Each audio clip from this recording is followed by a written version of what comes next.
Matka tohto 6-ročného dievčatka ju predala šamanom, aby ju použili vo svojich rituáloch. V roku 2024 sa malá Jaislyn začala cítiť zle a posťažovala sa svojej matke, že jej nie je dobre. Jej nedomatku volajú Kylie. Namiesto toho, aby zostala doma a postarala sa o chorú dceru, rozhodla sa ju odviesť k svojmu priateľovi, s ktorým občas spávala. Tvrdila, že sa dcere neskôr ozve. No keď prišla k priateľovi, dievčatko už zmizlo. Takto aspoň vypovedala polícii. A teraz sa pripravte, lebo bude to silné. Kylie na zmiznutie vlastnej dcere nijako nereagovala.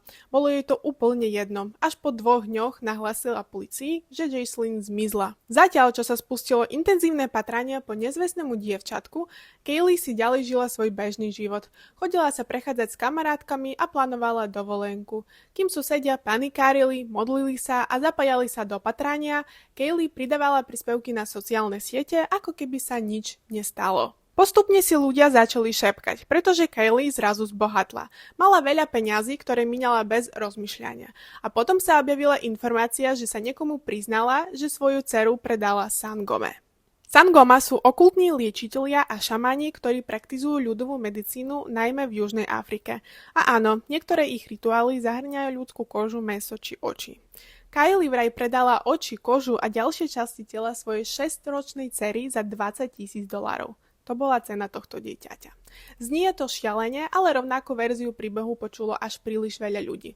A všetky stopy smerovali k matke. Kylie, jej priateľ a ich kamarát boli zatknutí. A ich reakcia na verdikt súdu vo mne vyvolala čistý hnev.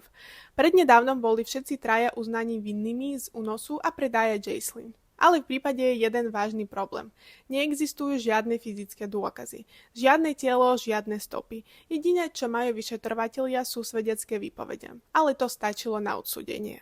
A keď súd vyniesol rozsudok, Kylie vytlačila pár slz. Jej kamarát sa usmial, ako v nejakom horore. Svedkami procesu boli aj Jaislynina učiteľka a pastor. Áno, ten, ktorému sa ľudia chodia spovedať. Myslela som si, že ľudia ako on musia dodržiavať mlčanlivosť ako psychológovia, ale v tomto prípade to neplatilo. Telo malej Jaislyn, dievčatka so zelenými očami, sa dodnes nenašlo. A úprimne pochybujem, že sa niekedy nájde.